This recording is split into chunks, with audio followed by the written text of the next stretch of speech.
tal amigos? ¿Cómo están? Bienvenidos a un programa más de la serie Ser Líder. Ya saben, todos los jueves a las 21 horas los esperamos con un invitado especial que nos pueda profundizar sobre el tema del liderazgo, que nos comparta su experiencia. Y en esta ocasión, pues tengo a un querido amigo, colega y coach, entrenador, facilitador y también, bueno, pues dueño de empresa, consultor. En fin, les quiero presentar a mi querido amigo Rafael Ramírez. Rafa, ¿cómo estás? Bienvenido. Hola Santi, muchas gracias. Encantado de saludarte, de estar por aquí contigo y encantado de estar acompañando y poder conversar contigo y hablar de este tema tan relevante y tan importante. Buenas noches. Te agradezco. Gracias, Rafa. Bienvenido. Muchas gracias. Déjenme y les platico un poco quién es Rafa. Bueno, el licenciado Rafael Ramírez es coach y entrenador de programación neurolingüística, certificado por la Sociedad Internacional de Neurosemántica. Cuenta con estudios en coaching ontológico, es licenciado en Derecho por la Universidad Nacional Autónoma de México, socio fundador en Estratégicamente, agencia consultora en procesos de cambio y desarrollo organizacional y personal. Es presidente de la Sociedad Latinoamericana de Neurosemántica. En los últimos 10 años se ha dedicado a estudiar e impartir distintas metodologías como metacoaching, programación neurolingüística, neurosemántica, soluciones sistémicas, semiología, team coaching y autoliderazgo. Además, es evaluador de competencias y mentor de estudiantes del sistema metacoaching, asesor en relaciones laborales desde 1998 para empresas nacionales y transnacionales, multinacionales, del sector de telecomunicaciones, seguros, casas de bolsa, afores, bancos, entre otras. Además, ha participado como consultor y expositor y coach para empresas de distintos giros, universidades y gobierno. En fin, Rafa, muchísimas gracias por estar con nosotros el día de hoy. Bienvenido a un programa de la serie Ser Líder. Y bueno, pues la pregunta obligada, ¿en dónde aprendiste a ser líder? Santi, muchas gracias por la presentación. Encantado de estar aquí contigo. ¿Dónde aprendí? Para mí el liderazgo yo lo concibo como un proceso. Es algo que nunca llegas a lograr al 100%. Es como una meta idealista, donde vas a estar siempre buscando el horizonte de convertirte en líder, pero realmente siempre vas a tener áreas de oportunidad, siempre va a haber crecimiento, siempre va a haber cambios a los que nos enfrentemos, a los que haya que irse adaptando. Y obviamente, pues bueno, yo al verlo de esta forma, podría resumirlo, Santi, como yo aprendí a ser líder en la medida en que empecé a autoconocerme. Esto fue, creo que a muchos nos llega, o a algunos, quizá nunca, pero a muchas personas nos llega como esta crisis profesional, donde llega un punto de tu carrera donde a lo mejor dices, no le encuentro sentido a lo que estoy haciendo, creo que no estoy contribuyendo a una causa que me haga saber o que me haga pensar que mi vida está teniendo sentido, que está valiendo la pena. Entonces, creo que cuando yo llegué a ese punto en mi parte profesional, cuando yo me dedicaba anteriormente al 100% a la consultoría legal, a asesorar empresas de todo tipo, trabajaba en un despacho muy grande con muchas responsabilidades, donde quizá en un tiempo o unos años atrás yo me veía como justamente en ese punto, ¿sabes? Pero cuando llegas a ese punto te das cuenta de que llegaste y dices, no es lo que yo había pensado, no estoy sintiendo lo que yo pensé que se iba a sentir, no me estoy realizando como yo pensé que me iba a realizar, no estoy sintiéndome, o mi vida no tiene el sentido que yo esperaba que tuviera cuando llegué a este punto, ¿no? Entonces, ¿qué pasó? Que por azares del destino empecé yo a trabajar conmigo mismo, a conocerme, a descubrir cosas de mí que nunca había descubierto. A través de talleres me metí a estudiar distintas cosas, constelaciones, en fin, hice montones de cosas como cuando estás buscando en qué religión te acomodes y pasas por todas. Creo que yo hice ese mismo recorrido, ¿no? Piqué de varias cosas y empecé a profundizar en otras de una manera muy importante. Ahí empecé a descubrir incluso yo mi horizonte vocacional, y descubrí yo que el liderazgo, como yo lo entiendo, es estar al servicio de otros.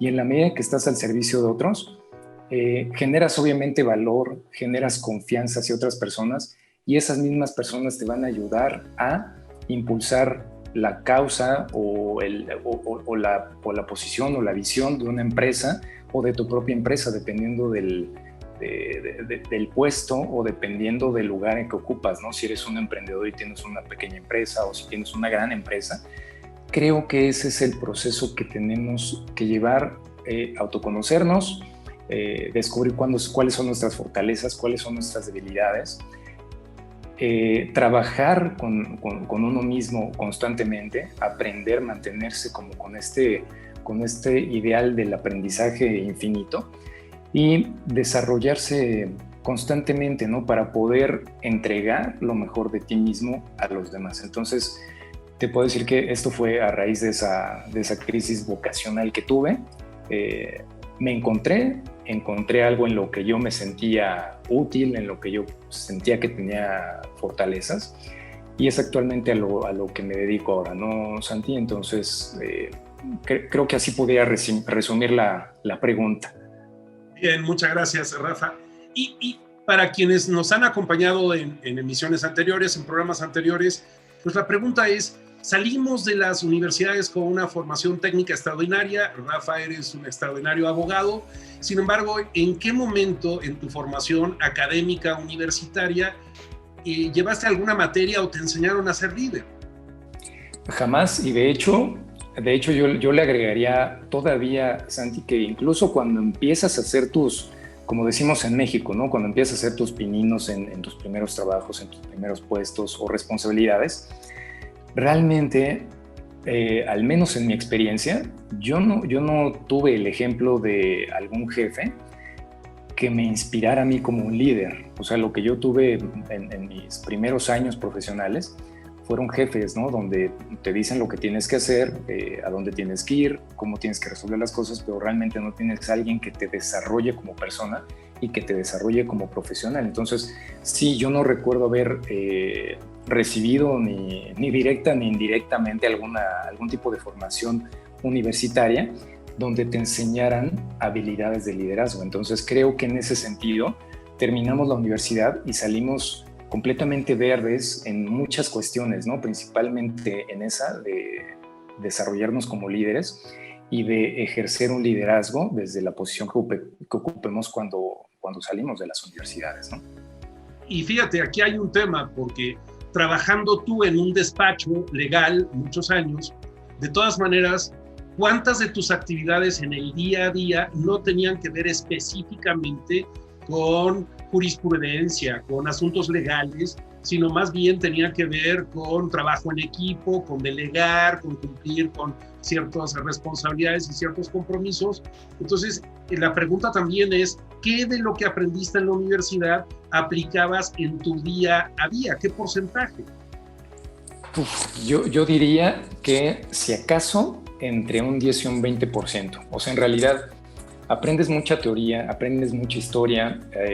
Te podría decir que yo podría estudiar casi completo otra vez la universidad porque para mí resulta ser apasionante el tema, ¿no? El tema de la historia del derecho, de la doctrina del derecho, pero realmente cuando sales te das cuenta que al menos en el contexto legal, en el contexto de los tribunales, de los despachos, no hay realmente líderes. Creo que la gente sale con un afán de tener dinero, de tener poder, de ocupar posiciones importantes, pero pocas personas creo que salen con esta voluntad de convertirse en líderes y desarrollar a otras personas, ¿no? Creo que piensan más en el beneficio propio que en el beneficio de otros, empezando por los propios clientes.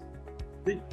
Y mira, tú y yo tenemos una historia un poco paralela, justo porque llegamos a un punto en nuestra vida que había demasiadas preguntas y pocas respuestas, y había que encontrarle este sentido a la existencia y yo recuerdo que como primera profesión yo soy realizador de televisión, 17 años de mi vida hice tele, y recuerdo que cuando asumí mi primer cargo como director, como encargado de un equipo, la recomendación de mis pares era, mira, aquí requieres comportarte verdaderamente como un capataz, y estar encima y encima y encima y encima, y cuidado con que permitas que alguien se te suba las barbas porque ya te tomaron la medida y luego nadie te va a respetar. Así es que es preferible que la gente te odie a que la gente te quiera, y eso significa que entonces cuanto más la gente te tenga miedo y te tenga pánico, mejor jefe eres.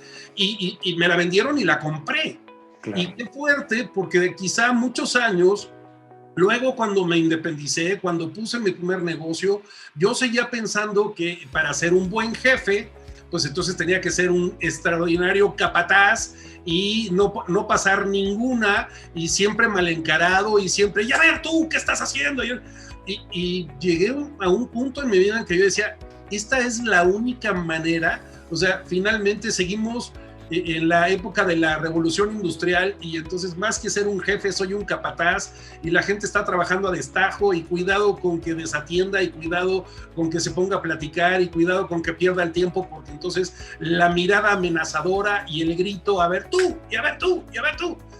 Y eso es ser un líder. Finalmente, con el paso de los años, pues entendí que no era por ahí, pero bueno, a ver, ¿qué me cuentas al respecto, Rafa? No, claro que pasé por lo mismo, Santi, y yo le llamo la cultura del terror, ¿no? Y justamente es eso, es como te la venden, y pasé por la misma experiencia que comentas tú, ¿no? Exactamente de, mira, yo te recomiendo que tal cosa, y entonces trata a la gente de esta forma, no te involucres personalmente, entre más distante seas es mejor, preferible que la gente te tenga miedo, que te respete, y mal entendido o confuso el término de respeto con el miedo, ¿no? Entonces, sí, creo que conforme vas avanzando, vas descubriendo tus propias respuestas y vas viendo que como que por aquí no es la cosa, ¿no? O sea, yo no quiero proyectar en la gente esa separación, esa distancia, porque finalmente las situaciones ocurren, ¿no?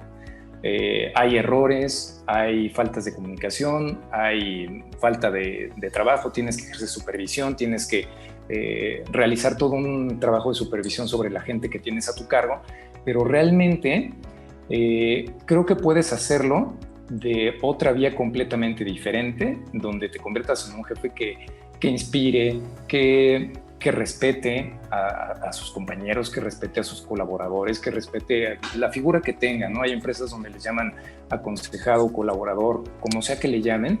Creo que se puede lograr lo mismo y mucho más con otra postura completamente diferente a ejercer esa cultura del terror, donde sientas a la gente distante, amenazada constantemente, y que la gente se sienta inestable completamente porque no sabe si al siguiente día va a seguir teniendo trabajo, ¿no? ¿Por qué? Por cuidado y te cometas un error, porque aquí te vas. Entonces, completamente de acuerdo contigo, Santi, pasé por situaciones muy similares.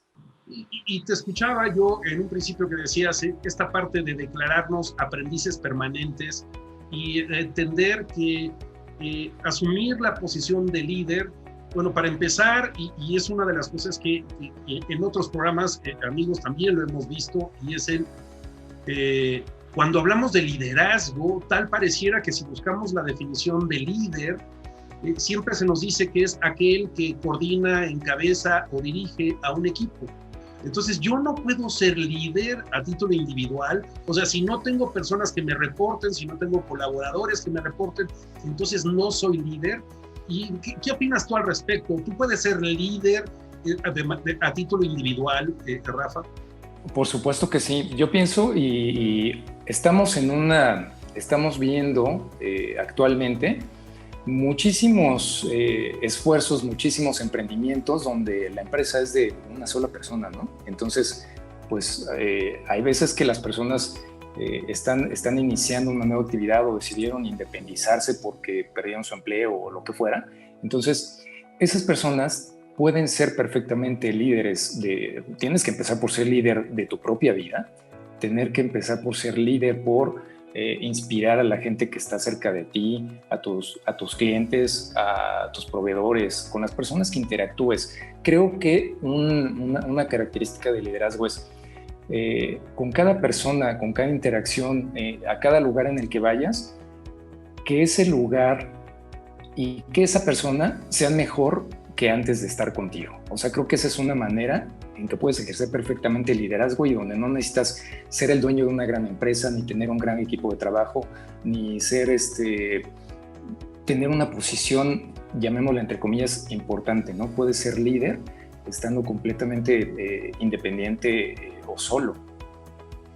Yo convencido de que el liderazgo empieza en casa, empieza por uno mismo. Entonces yo soy mi propio líder y hay toda una serie de habilidades que requerimos desarrollar para ser nuestros propios líderes.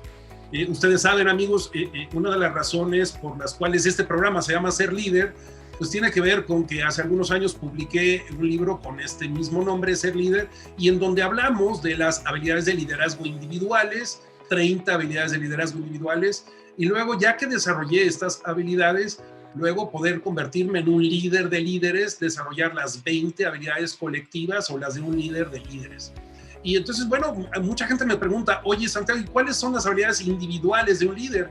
Bueno, pues podemos hablar de compromiso, podemos hablar de resiliencia, podemos hablar de asertividad, y, en fin, podemos identificar a 30 y es ampliar mi red de relaciones, cumplir con mis acuerdos y mis compromisos, tener un buen manejo psicosocial emocional, y esto es a título individual, independientemente de que el día de mañana pues pueda tener yo a un equipo de colaboradores y que además asuma la responsabilidad de formar a otros líderes.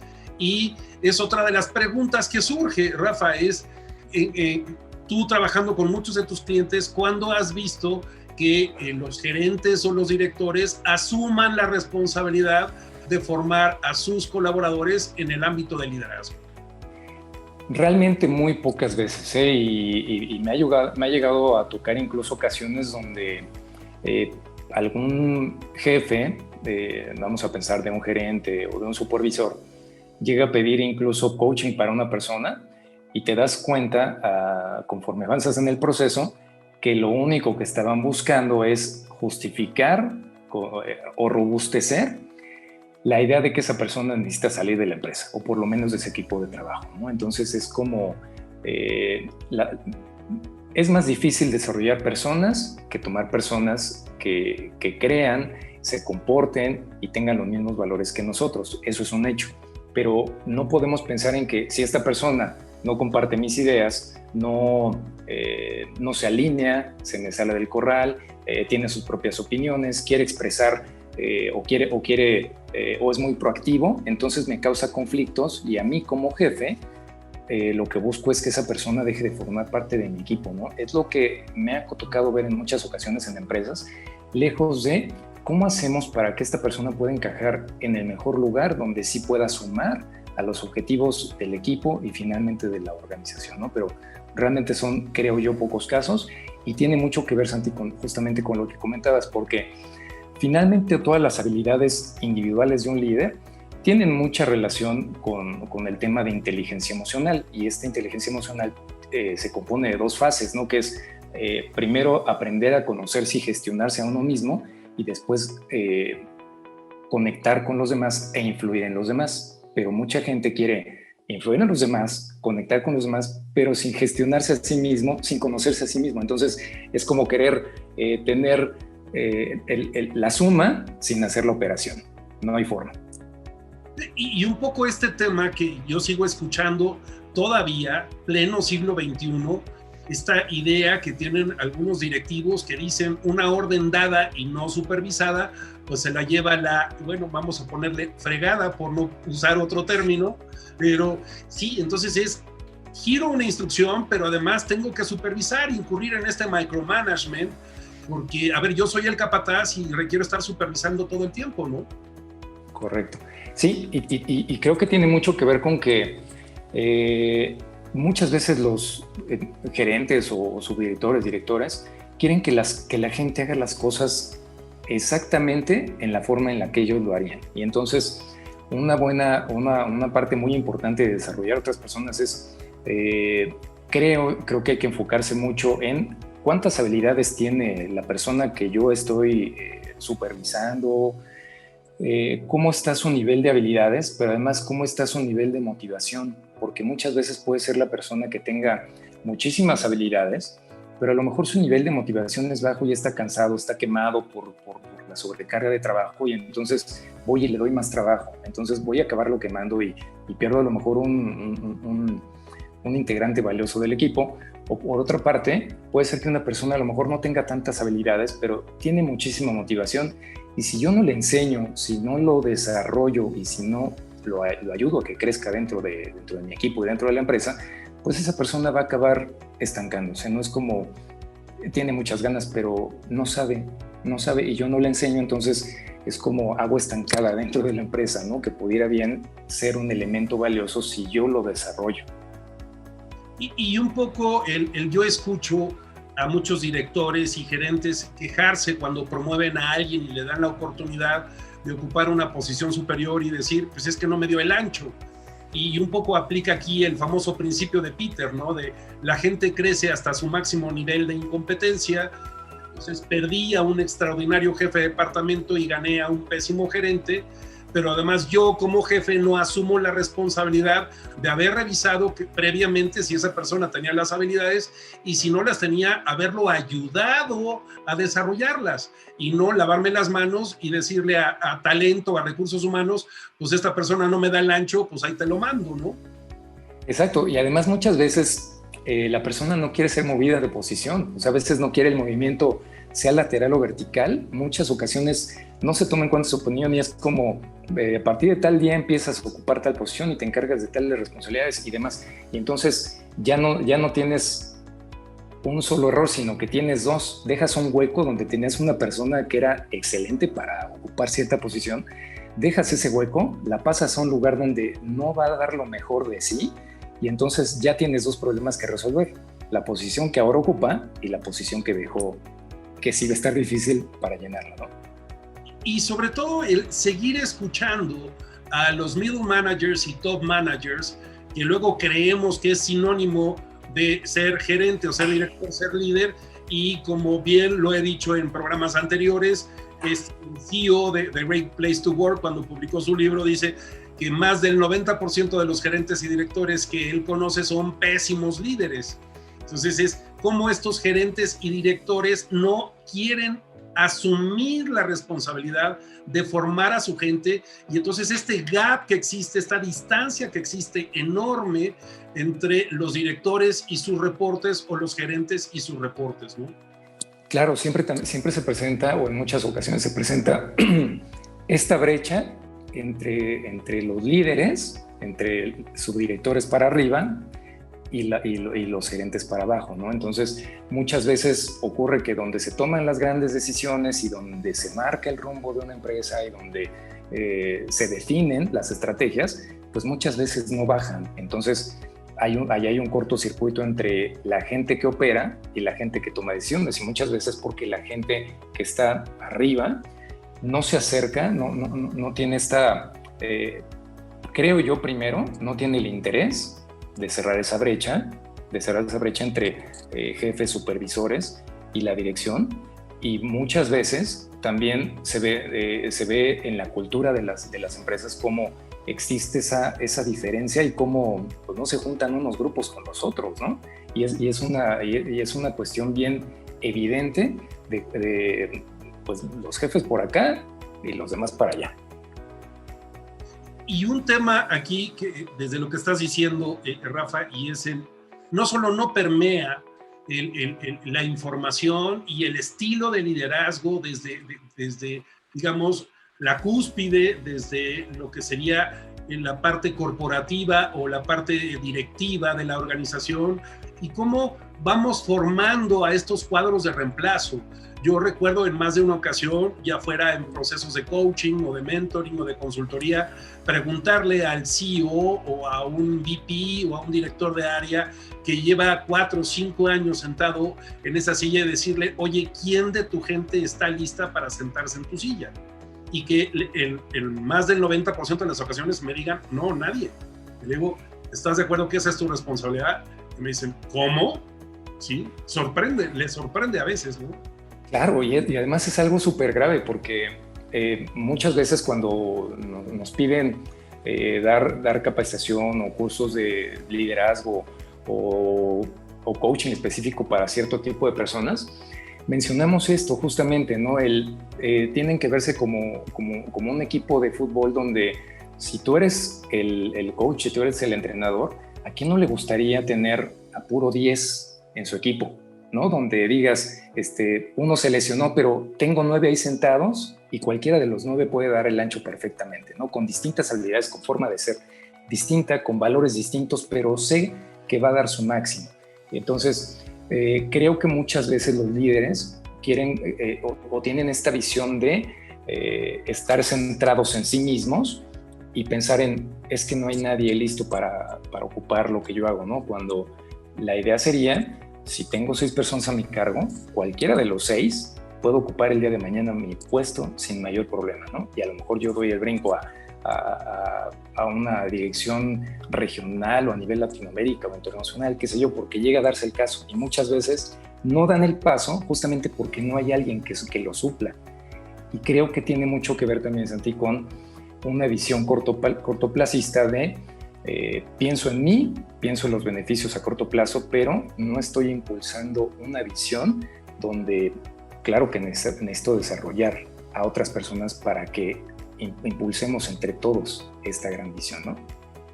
Y mira, ahora que te escuchaba, recordaba que en uno de los primeros capítulos de esta serie de Ser Líder, invité a un amigo común, a Lino García, que también es un apasionado del tema de liderazgo. Me decía, hablemos del antilíder, no solo de los líderes, sino del antilíder, y sobre todo tener muy, muy precisa esta distinción entre cuál sería la primer diferencia entre el líder y el antilíder. Y bueno, pues el líder que está dispuesto a ponerse al servicio de los demás, y el antilíder que tiene desarrolladas las habilidades, pero quiere que todo el mundo se ponga a su servicio, ¿no? Exactamente. Sé cómo, pero pues no, primero soy yo y entonces tengo que cuidarme a mí, tengo que cuidar mi posición, tengo que cuidar mi puesto, y entonces a los demás sí, pero yo voy a ir midiendo hasta dónde para no sé que me vayan a rebasar, ¿no? En una de esas, y entonces imagínate cómo quedo yo, es algo a lo que no le gusta exponerse a muchísima gente, ¿no? Y pensar que haya alguien que pueda hacer lo mismo y mejor. Y un poco esto desde la filosofía Zen, que quizá hemos escuchado muchas veces, pero que pocas veces llevamos a la práctica, y es pues que el aprendiz supera al maestro, ¿no? Entonces, qué mejor que alguno de mis colaboradores siga desarrollándose, y no solo un día que sea mi par, sino que el día de mañana sea mi superior, y qué orgullo de mí. Yo formé a esta gente y a esta persona, y mira, ve dónde está, y no solo por mí, sino por su propio interés y su propio deseo de desarrollarse, y no convertirse en el filtro o en el tapón de no permitirle a otros que se desarrollen y que quizá tengan mayores y mejores capacidades que yo, y no desde el ego y desde el egoísmo impedir que crezcan, que estén a mi nivel o que estén por encima de mí. Y eso lo vemos constantemente en las organizaciones, ¿no?